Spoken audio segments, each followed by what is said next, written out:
Jack, a man must have a little liberty, you know. But come, what do you say to a little game? Give us a show to double this 100." Jack Hamlin looked curiously at his fatuous friend.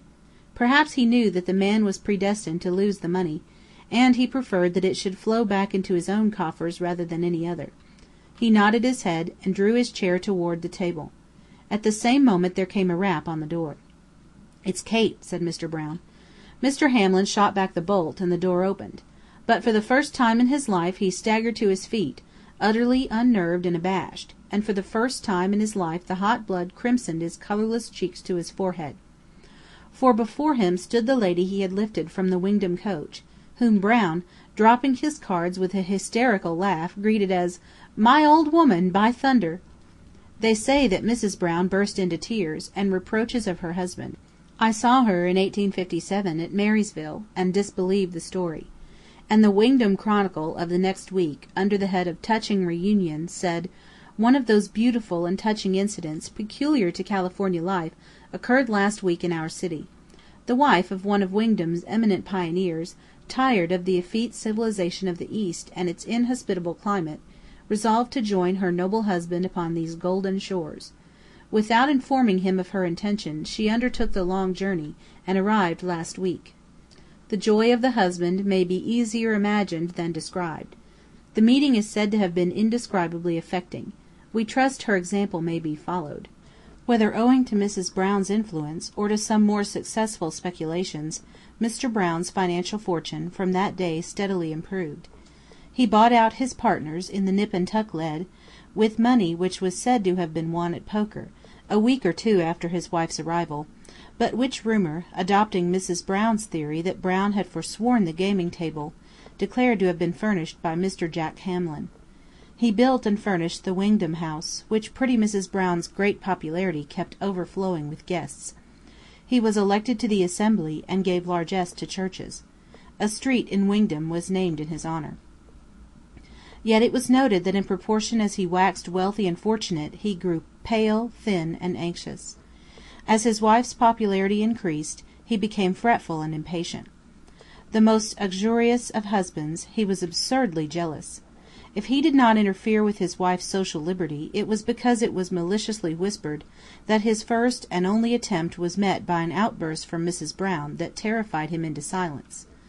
Much of this kind of gossip came from those of her own sex, whom she had supplanted in the chivalrous attentions of Wingdam, which, like most popular chivalry, was devoted to an admiration of power, whether of masculine force or feminine beauty. It should be remembered, too, in her extenuation, that since her arrival she had been the most unconscious priestess of a mythological worship, perhaps not more ennobling to her womanhood than that which distinguished an older Greek democracy. I think that Brown was dimly conscious of this, but his only confidant was Jack Hamlin, whose infelix reputation naturally precluded any open intimacy with the family, and whose visits were infrequent. It was midsummer, and a moonlit night, and Mrs. Brown, very rosy, large-eyed, and pretty, sat upon the piazza, enjoying the fresh incense of the mountain breeze, and, it is to be feared, another incense which was not so fresh, nor quite as innocent. Beside her sat Colonel Starbottle and Judge Boompointer, and a later addition to her court in the shape of a foreign tourist. She was in good spirits. "What do you see down the road?" inquired the gallant colonel, who had been conscious for the last few minutes that Mrs. Brown's attention was diverted. "Dust," said Mrs. Brown with a sigh. "Only Sister Anne's flock of sheep." The colonel, whose literary recollection did not extend further back than last week's paper, took a more practical view.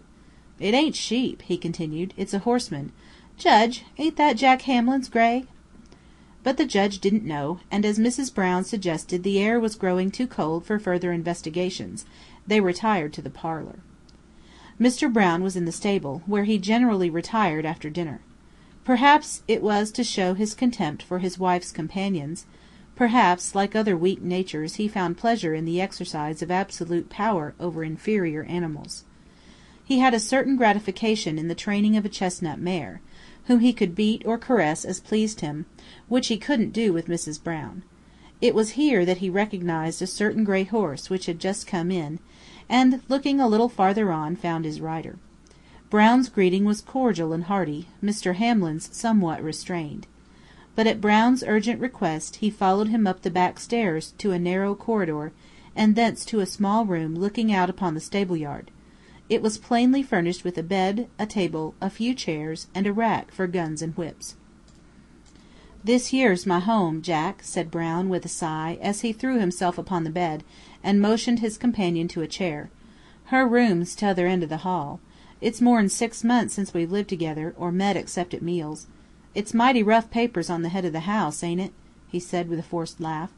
"But I'm glad to see you, Jack, damn glad," and he reached from the bed and again shook the unresponsive hand of Jack Hamlin.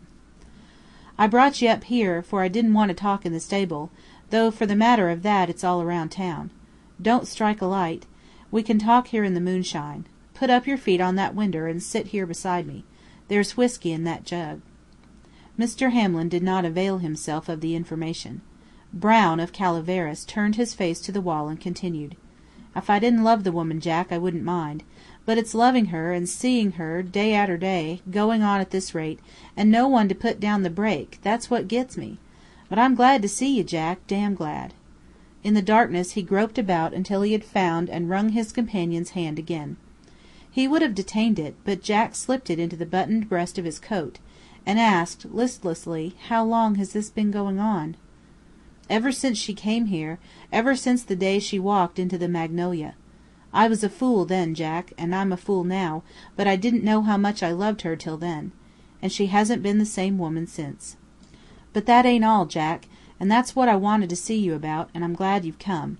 It ain't that she doesn't love me any more. It ain't that she fools with every chap that comes along, for perhaps I staked her love and lost it, as I did everything else at the Magnolia, and perhaps foolin' is natural to some women, and there ain't no great harm done, 'cept to the fools. But, Jack, I think she loves somebody else. Don't move, Jack, don't move. If your pistol hurts you, take it off. It's been more'n 6 months now that she's seemed unhappy and lonesome, and kinder nervous and scared like. And sometimes I've ketched her lookin' at me sort o' timid and pityin'. And she writes to somebody, and for the last week she's been gatherin' her own things, trinkets and furbelows and jewelry, and Jack, I think she's goin' off. I could stand all but that. To have her steal away like a thief—" He put his face downward to the pillow, and for a few moments there was no sound but the ticking of a clock on the mantel. Mr. Hamlin lit a cigar, and moved to the open window. The moon no longer shone into the room, and the bed and its occupant were in shadow. "What shall I do, Jack?" said the voice from the darkness. The answer came promptly and clearly from the window side. "Spot the man, and kill him on sight." "But, Jack—" "He's took the risk. But what will bring her back?" Jack did not reply, but moved from the window toward the door. "Don't go yet, Jack. Light the candle and sit by the table. It's a comfort to see ye, if nothin' else." Jack hesitated, and then complied. He drew a pack of cards from his pocket and shuffled them, glancing at the bed. But Brown's face was turned to the wall.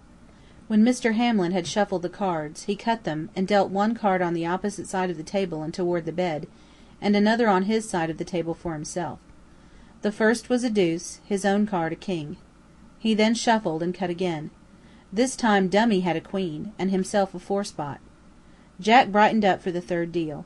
It brought his adversary a deuce, and himself a king again. 2 out of 3, said Jack, audibly.